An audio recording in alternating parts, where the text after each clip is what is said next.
ഇപ്പോൾ എല്ലാവരും ചർച്ച ചെയ്യപ്പെടുന്ന ഒരു കാര്യമായി കങ്കണയുടെ വാക്കുകൾ മാറിക്കഴിഞ്ഞു. കങ്കണയുടെ വീട്ടിൽ ഉപയോഗിക്കാത്ത വീട്ടിൽ 1,00,000-ലധികം കറണ്ട് ബില്ല് വന്നു എന്നുള്ളൊരു വാക്കുകളായിരുന്നു പ്രസിദ്ധമായിരുന്നത്. അതിന്റെ മറുപടിയുമായി ഇപ്പോൾ വൈദ്യുത ബോർഡും രംഗത്ത് വന്നു. BJP MP കൂടിയായിരിക്കുന്ന കങ്കണ റണാവത്തിന്റെ വീടിനാണ് ഇത്തരത്തിലുള്ള ആക്ഷേപം വന്നിരിക്കുന്നത്. സംസ്ഥാന സർക്കാരിനെതിരെ ഗുരുതരമായിട്ടുള്ള ഒരു വീഴ്ചയായിട്ടാണ് കങ്കണ ഇത് ഉയർത്തിക്കാട്ടിയത്.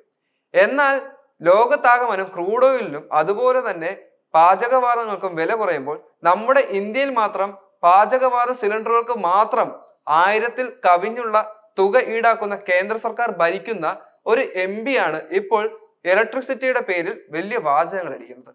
യഥാർത്ഥത്തിൽ എന്താണ് സംഭവിച്ചത് എന്നുള്ളത് വ്യക്തമായാൽ കങ്കണയുടെ ഭാഗത്ത് തന്നെയാണ് തെറ്റ് എന്നുള്ളത് വ്യക്തമാക്കാൻ സാധിക്കുകയും ചെയ്യും. വൈദ്യുത ബോർഡ് ഇതിനെതിരെ രംഗത്ത് വരികയും ചെയ്തിട്ടുണ്ട്. ഏകദേശം 2 മാസത്തോളമായിട്ടുള്ള ബില്ലുകളാണ് അടച്ചിരിക്കുന്നതെന്നും സാധാരണ ഉപയോഗിക്കുന്നതിനേക്കാൾ ഏകദേശം 1500 മടങ്ങ് അധികമായി വൈദ്യുതി ഉപയോഗിച്ചിട്ടുണ്ടെന്നും വൈദ്യുത ബോർഡ് തന്നെ വ്യക്തമാക്കിയിട്ടുണ്ട്. തീർച്ചയായിട്ടും MP എന്ന നിലയ്ക്കും ചലച്ചിത്ര താരം എന്ന നിലയ്ക്കും ആഡംബര വീട് നിർമ്മിക്കുമ്പോഴും അതിൻ്റെ അടുത്ത ഷോ വീടുകളിലെ ലൈറ്റുകളിൽ കാണിക്കുമ്പോഴും വൈദ്യുത ബോർഡ് തീർച്ചയായിട്ടും പൈസ ഈടാക്കുമെന്നുള്ളത് താരവും ചിന്തിക്കേണ്ടിയിരിക്കേണ്ട കാര്യം തന്നെയായിരുന്നു. എന്താണെങ്കിലും അതിന് വൈദ്യുത ബോർഡിനെ മാത്രം കുറ്റം പറഞ്ഞത് വളരെ മോശമായിട്ടുള്ള ഒരു കാര്യമാണ്.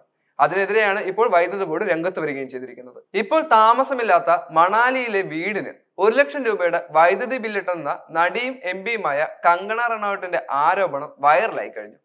അതിന് മറുപടിയുമായി ഹിമാചൽ പ്രദേശ് വൈദ്യുതി ബോർഡും രംഗത്ത് വന്നു. ഇപ്പോൾ രണ്ടുപേരും തമ്മിലുള്ള ഒരു യുദ്ധമാണ് സോഷ്യൽ മീഡിയയിൽ അടക്കം കാണാൻ സാധിക്കുന്നത്. പല കാലത്തായി കുടിശ്ശികയാക്കിയതും 2 മാസത്തെ ഉപയോഗത്തിൻ്റെതും ഉൾപ്പെട്ടതാണ് ബില്ലെന്നാണ് ഇപ്പോൾ വൈദ്യുതി ബോർഡിന്റെ വിശദീകരണം വന്നിരിക്കുന്നത്.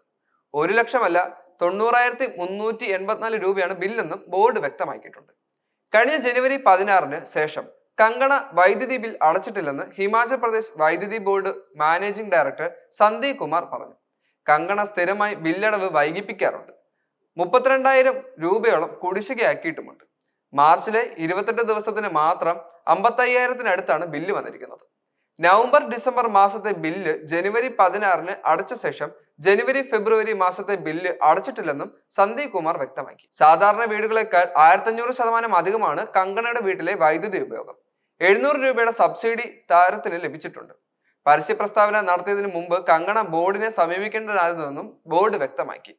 ഹിമാചലിൽ ഒരു പൊതുപരിപാടിയെ സംസാരിക്കുമ്പോഴായിരുന്നു സംസ്ഥാന സർക്കാരിനെ ലക്ഷ്യമിട്ടുകൊണ്ട് വിമർശനം ഉന്നയിക്കവേ കങ്കണ തന്റെ വൈദ്യുതി ബില്ലിനെ കുറിച്ച് സംസാരിച്ചത്. ഈ മാസം എന്റെ മണാലിയിലെ വീടിന് 1,00,000 രൂപയാണ് കറണ്ട് ബില്ല് വന്നത്. ഞാനിപ്പോൾ അവിടെയല്ല താമസിക്കുന്നത്. വളരെ പരിതാപകരമായ അവസ്ഥയാണിത്. ബില്ല് കണ്ട് എന്താണ് നടക്കുന്നതെന്ന് എനിക്ക് ലജ്ജ തോന്നി എന്നായിരുന്നു കങ്കണയുടെ വൈറൽ വാക്കുകൾ.